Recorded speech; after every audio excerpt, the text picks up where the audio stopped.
दोस्तों, हर इंसान को एक अच्छे दोस्त की ज़रूरत हमेशा होती है, पर वो अच्छा दोस्त सिर्फ इंसान हो ऐसा ज़रूरी तो नहीं।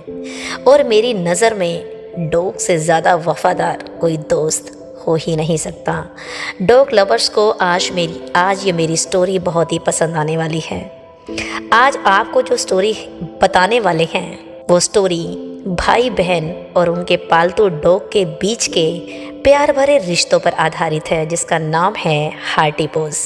इस मूवी के जरिए ये साबित किया गया है कि प्रेम की कोई भी भाषा, रंग रूप अपना पराया नहीं होता। प्रेम तो बस प्रेम होता है। मेरा दावा है कि ये मूवी आपकी आंखों में आंसू ला देगी और आपको स्क्रीन से हिलने नहीं देगी। तो चलिए बिना देरी के वीडियो की शुरुआत करते हैं। कहानी की शुरुआत में हम एक चांद नाम के लड़के को किसी के घर से पप्पी चुरा कर लाता हुआ देखते हैं। अगले दिन उसकी छोटी बहन सोई का बर्थडे होता है और वह गिफ्ट के रूप में उस पप्पी को अपनी बहन को देकर उसे खुश करना चाहता है। उस पप्पी को वह अपने कपड़ों में छिपा कर लाता है और छोटी बहन जब सो रही होती है तो वह अपनी छोटी बहन के पास उस पप्पी को रख देता है। जब सोई उस पप्पी को देखती है तो वह बहुत खुश होती है। इन दोनों भाई बहन का इस दुनिया में कोई और नहीं है। उनके पिता के जाने के बाद उनकी माँ किसी और आदमी के साथ शहर चली गई है, तो बड़े होने के नाते चांद के ऊपर अपनी छोटी बहन की पूरी जिम्मेदारी आ गई थी। और उनके परिवार में एक नया मेंबर भी जुड़ चुका था, जिसका नाम उसकी बहन जोई हार्टी रखती है। सोई चांद से कहती है कि मैंने माँ से भी पप्पी लाने की विश की थी और देखो अब मेरी विश तुमने पूरी कर दी है। सोई हार्टी के आने के बाद बहुत खुश होती है और उसकी पूरी टेक केयर करती है। वह हार्टी को दूध पिलाना, माँ की तरह उसकी देखभाल करना, उसके साथ खेलना, उसे अपने साथ सुलाती भी है। अब इन तीनों की अच्छी बॉन्डिंग हो चुकी होती है और हार्टी अब बड़ा हो चुका होता है। सेकंड सीन में हम चांद को एक स्कूल में देखते हैं। वहाँ उसकी मैम सभी बच्चों को एक टास्क देती हैं कि इन्हें एक ऐसे इंसान की ड्राइंग बनानी है जिससे वो मिलना चाहते हैं। तभी चांद अपनी ड्राइंग बनाता है और फिर बनाने के बाद वह उसे छिपा लेता है। जो ड्राइंग वो बनाता है वो अपनी माँ के लिए ड्राइंग बनाता है, लेकिन वह फ़ौरन उसे मिटा भी देता है क्योंकि वह अपनी माँ से प्यार भी करता था, लेकिन माँ उनको छोड़कर जा चुकी थी। इसलिए वह अपनी माँ से नफ़रत करने लगा था क्योंकि उसकी माँ उन्हें छोड़कर चली गई थी। अब मैम सभी बच्चों से पूछती है और फिर पूछते पूछते वो चांद के पास आती है और पूछती है कि चांद, तुमने ऐसा कौन है जिससे तुम मिलना चाहते हो? तो चांद बदले में कहता है कि मेरी दुनिया में ऐसा कोई इंसान नहीं है जिससे मैं मिलना चाहता हूँ। सोई और हार्टी हमेशा बस स्टॉप पर चांद का वेट करते हैं। तभी बस भी आ जाती है, लेकिन चांद इन दोनों को नज़र नहीं आता। अब हार्टी दौड़कर जाता है। ये चांद ही था जो बस के पीछे से दौड़कर उनके पास आया था। चांद ने अपनी बहन से प्रॉमिस किया था कि वह उसके लिए आइसक्रीम लेकर आएगा, तो बस का किराया बचाकर वह आइसक्रीम लाता है तो वो आइसक्रीम मेल्ट हो चुकी होती है। तब सोई उसकी छोटी बहन बहुत रोने लगती है। चांद कहता है कि ये आइसक्रीम मेल्ट हो गई है, रो मत। सोई बहुत रोती है और उस पैकेट को उठाकर फेंक देती है। तब हार्टी उस पैकेट में से आइसक्रीम को खाने लगता है तथा उसका मुंह उस पॉलीथीन में फंस जाता है। यह देखकर दोनों हंसने लगते हैं। तब चांद उस पॉलीथीन को हार्टी के मुंह से निकालता है और तब तीनों हंसते खेलते हुए घर की तरफ बढ़ने लगते हैं। अगले दिन चांद की आंटी उनके घर पर आती है। वह उनसे कहती है कि तुम्हारे अंकल की अब ट्रांसफ़र हो गई है, इसलिए हमें यहाँ से जाना पड़ेगा। हम तुम दोनों को अपने साथ नहीं ले जा सकते क्योंकि हम तुम दोनों का खर्चा एफोर्ड नहीं कर सकते। अब तक उनकी आंटी ही उसकी माँ के जाने के बाद उनकी देखभाल कर रही होती है। उसके अंकल कहते हैं कि तुम दोनों अब आश्रम चले जाओ। जो कि अनाथ आश्रम का नाम लेते हैं, क्योंकि तुम्हारी माँ तो अब तुम्हारे पास लौटकर कभी नहीं आएगी। चांद इस बात से गुस्सा होकर वहाँ से फ़ौरन चला जाता है। फिर आंटी उसे बाहर मिलती है और वो उसे उसकी माँ का एड्रेस पर कुछ पैसे देती हैं। अब सोई एक ड्राइंग बनाती हैं। वह हार्टी को बताती है कि हम कभी भी एक दूसरे का साथ नहीं छोड़ेंगे। ड्राइंग गिर कर अलमारी के नीचे चली जाती है और हार्टी सोई को ऐसा करते हुए देख लेता है। अब अगले सीन में ये दोनों बस स्टॉप पर चांद को लेने जाते हैं। इतनी देर होने के बाद ही जब चांद घर नहीं लौटता तो वे उदास हो जाते हैं। आखिरी बस को आता हुआ देखकर हार्टी चांद की तरफ दौड़ता हुआ उसके पास चला जाता है। चांद को देखकर सोई रोने लगती है। उसे लगता है कि शायद माँ की तरह उसका भाई भी उसे छोड़कर कहीं चला गया है। तब चांद सोई से कहता है कि मैं तुम्हें छोड़कर कभी भी नहीं जाऊंगा। सोई चांद से पूछती है कि माँ घर पर क्यों नहीं आती। चांद की आंखों में आंसू आ जाते हैं। वह सोई से कहता है कि एक दिन वो हमसे मिलने ज़रूर आएगी। वो हार्टी को भी थैंक्स करता है कि वे उसकी बहन का बहुत अच्छे से ध्यान रखता था। नेक्स्ट डे वे दोनों मिलकर हार्टी को नहलाते हैं। अचानक सोई को उसकी माँ का एड्रेस मिल जाता है जो चांद की आंटी ने चांद को दिया होता है। अब सोई जिद करती है कि माँ को लेकर आओ उसके पास। तब चांद सोई से कहता है कि अगर माँ को आना होता तो वह कब की हमारे पास लौट आती। तब चांद सोई का बैग फेंकने लगता है। तब सोई कहती है कि ये बैग तो उसकी माँ ने उसे गिफ्ट किया था, ये उसकी आखिरी निशानी है। हार्टी ये सब सुन रहा होता है।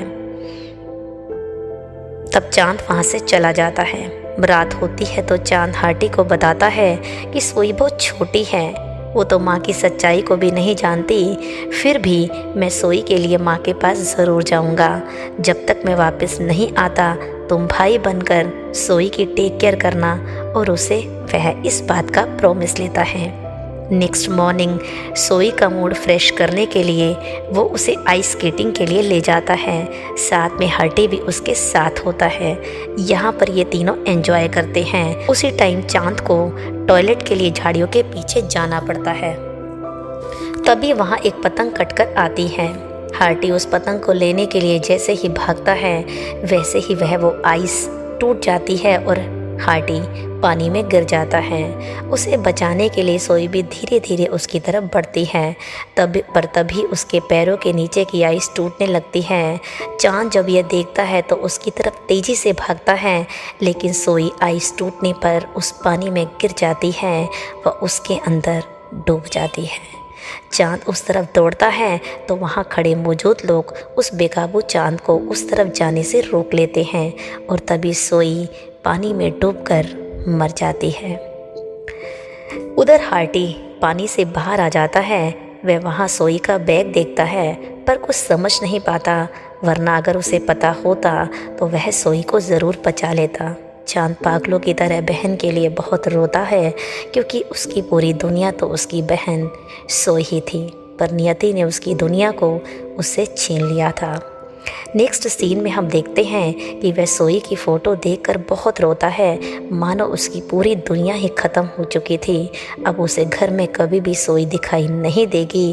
अब हम हार्टी को देखते हैं जो उसी बर्फीली जगह पर बैठा है जिसे यह भी पता नहीं था कि सोई मर चुकी है। अब घर आकर सोई की पेंटिंग को वह ढूंढता है, लेकिन तभी चांद वहाँ आता है और हार्टी को लात मार कर घर से बाहर निकाल देता है और कहता है कि मुझे कभी भी अपनी शक्ल मत दिखाना, ना तुम वहाँ पतंग लेने जाते, ना सोई तुम्हारी तरफ जाती और ना इस तरह मेरी बहन डूब कर मरती। चांद अब शहर चला जाता है सोई के सपने को पूरा करने के लिए, यानी अपनी माँ को लाने के लिए। तब हार्टी भी उसके पीछे पीछे जाता है, पर चांद उसे पत्थर मार मार कर वहाँ से जाने के लिए उसे बेचैन कर देता है, उसे विवश कर देता है। पर हार्टी कुछ भी समझ नहीं पाता कि चांद उसके साथ ऐसा क्यों कर रहा है। चांद रेलवे स्टेशन जाता है और बुसान के लिए टिकट लेता है। हार्टी भी वहाँ पहुँच जाता है। जब वो चांद को ट्रेन में खिड़की के पास बैठे हुए देखता है तो वह उस ट्रेन के साथ साथ तेजी से दौड़ने लगता है। वो काफ़ी दूर तक चांद के पीछे लगातार दौड़ता है। अब चांद शहर में अपनी माँ के घर पहुँचता है और रात हो चुकी होती है, लेकिन वो देखता है कि वहाँ डोर लॉक्ड होता है।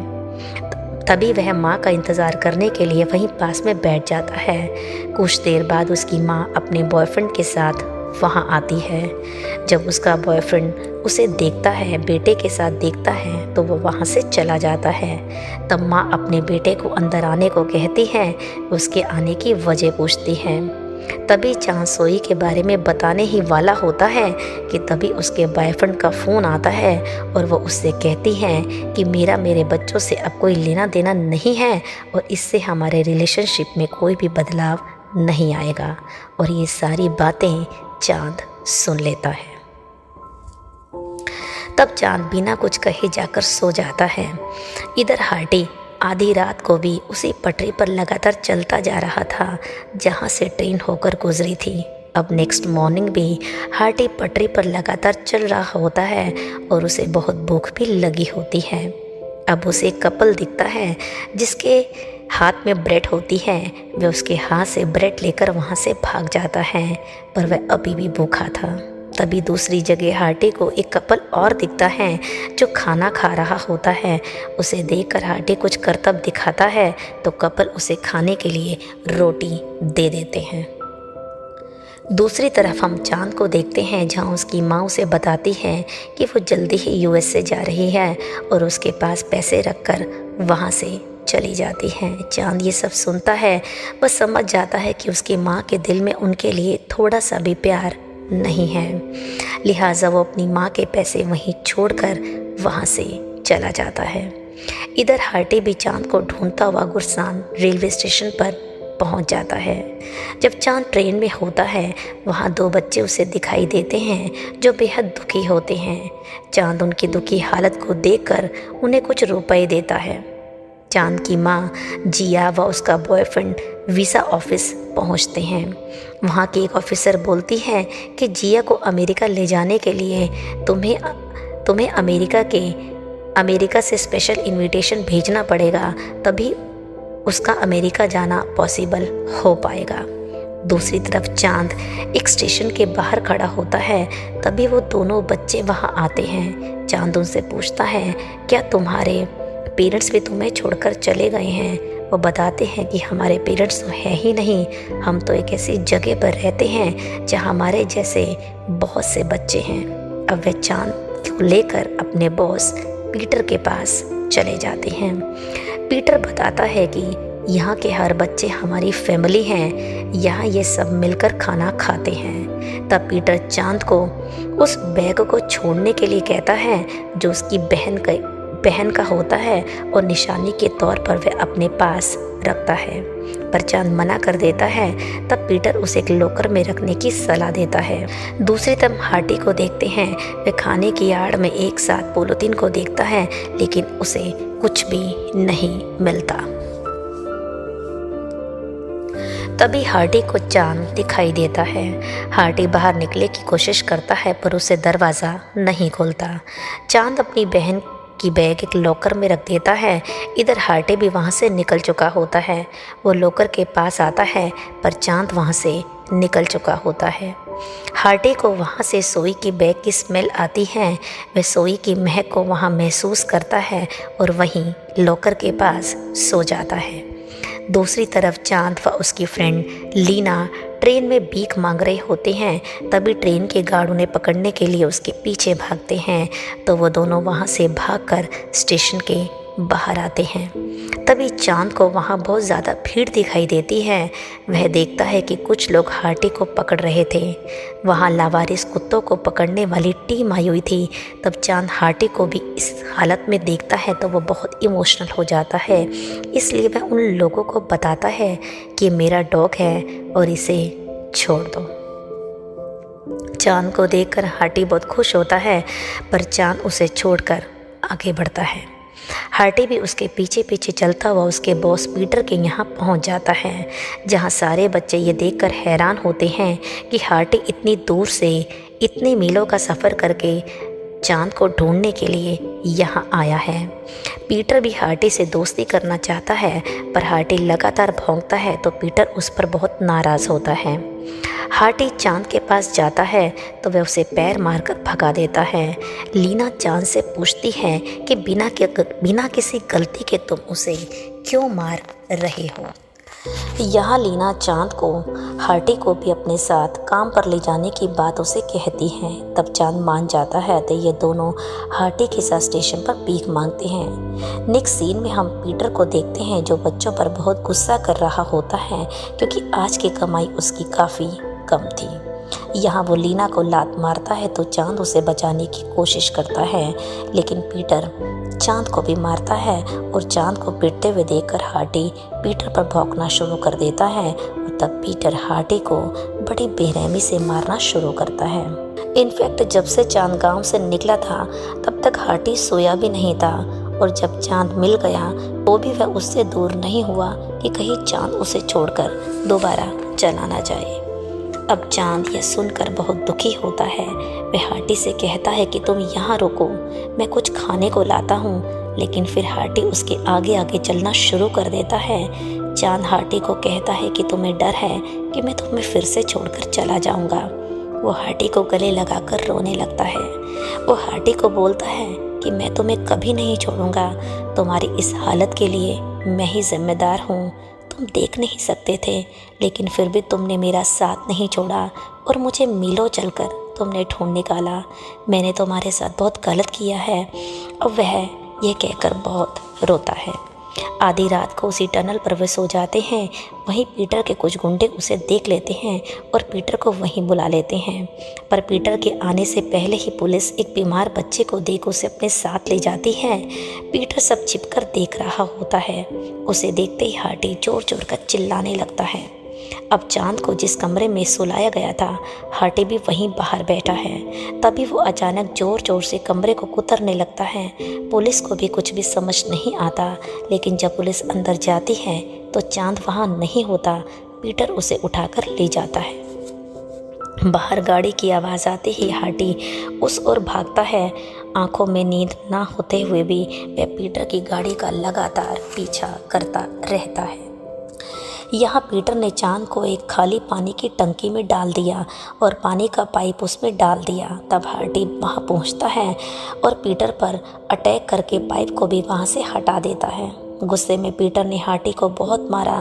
तब तक चांद को होश आ चुका था। उसने पीटर को एक रॉड से मारकर बेहोश कर दिया।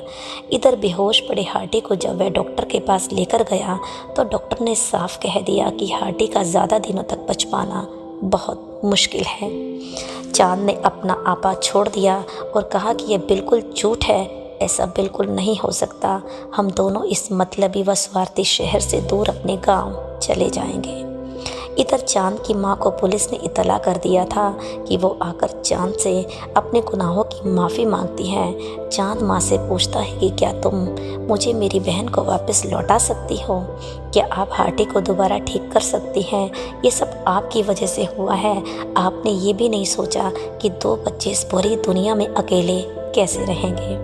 इसके बाद पुलिस ने चांद और उसके डॉग को उसके गांव वाले घर में भेज दिया और वो दोनों उसी बिस्तर पर आराम से सोते हुए लेट गए। वो मासूम सी सोई को एक पल के लिए भी नहीं भूला है। सुबह उठते ही चांद ने जब हार्टी को अपने पास नहीं देखा तो वह बाहर उसे देखने के लिए गया। हार्टी गेट पर पड़ा था। फिर चांद ने हार्टी से कहा कि चलेगा उस जगह जहाँ तू और सोई मेरा स्कूल से आने का इंतज़ार किया करते थे। उसी बस स्टॉप पर वो हार्टी का सिर अपनी गोद में रख लेता है और कहता है, आज मैं तुमसे कुछ कहना चाहता हूँ। शायद तुझे समझ ना आए। तुझे नहीं पता कि मैं तुझे तेरी माँ से चुरा लाया था। जोई को जन्मदिन का तोहफ़ा देने के लिए तुझे अपनी माँ को छोड़कर कितनी तकलीफ़ हुई होगी, और सोई की मौत का पूरा इल्ज़ाम भी मैंने तुम पर डाल दिया, जहाँ तुम्हारी कोई गलती नहीं थी। मेरी तो माँ तक मुझे छोड़कर चली गई, पर तू कभी नहीं गया। मेरा तेरे अलावा इस दुनिया में कोई भी नहीं है। मुझे छोड़कर कभी मत जाना। लेकिन उस समय हार्टी अपनी आखिरी सांसें लेता है और वह हमेशा के लिए सोई के पास चला जाता है। चांद फूट फूट कर रोया, जैसे सोई फिर से चली गई थी। अब हार्टी भी उसे छोड़कर जा चुका था। ये सीन इतना इमोशनल होता है कि आंखों में आंसू आ जाते हैं। इस मूक जानवर ने निस्वार्थ भाव से इतना प्रेम दिया जो उनकी माँ भी उन्हें न दे सकी। कुछ दिन बाद उसी बस स्टॉप पर उसकी माँ उतरती है। वो अपने घर लौट आई है। यहाँ चांद घर के बाहर अकेला बैठा है। तभी सोई की वही ड्राइंग उड़कर उसके पास आती है, जिसमें सोई, उसका भाई, उसकी माँ व हार्टी उसके साथ है। सोई ने ऐसा ही सपना देखा था जहाँ सब साथ हों, मगर ये सपना पूरा करने के लिए सोई व हार्टी नहीं रहे। वो सिर्फ जिंदा है तो सिर्फ चांद के सपनों में, जहाँ वो उसी बस स्टॉप के सामने इन दोनों से रोज़ मिलता है, जहाँ सोई व हार्टी रोज़ उसका इंतज़ार करते हैं और तीनों पहले की तरह काफ़ी खुश हैं। कहानी यहीं पर ख़त्म हो जाती है। दोस्तों, इन तीनों के रिश्तों ने ये साबित कर दिया कि प्रेम की कोई भी भाषा, रंग रूप या अपना पराया नहीं होता। प्रेम तो बस प्रेम होता है जो हमेशा दिल से किया जाता है। आज इंसान को हार्टी जैसे निस्वार्थ प्रेम सीखने की ज़रूरत है। तो दोस्तों, ये थी हार्टी की एक इमोशनल कर देने वाली कहानी। अगर आपको मेरा ये वीडियो अच्छा लगा हो तो इसे लाइक, शेयर व सब्सक्राइब ज़रूर करें व बेल आइकन का बटन दबाना ना भूलें। Thank you.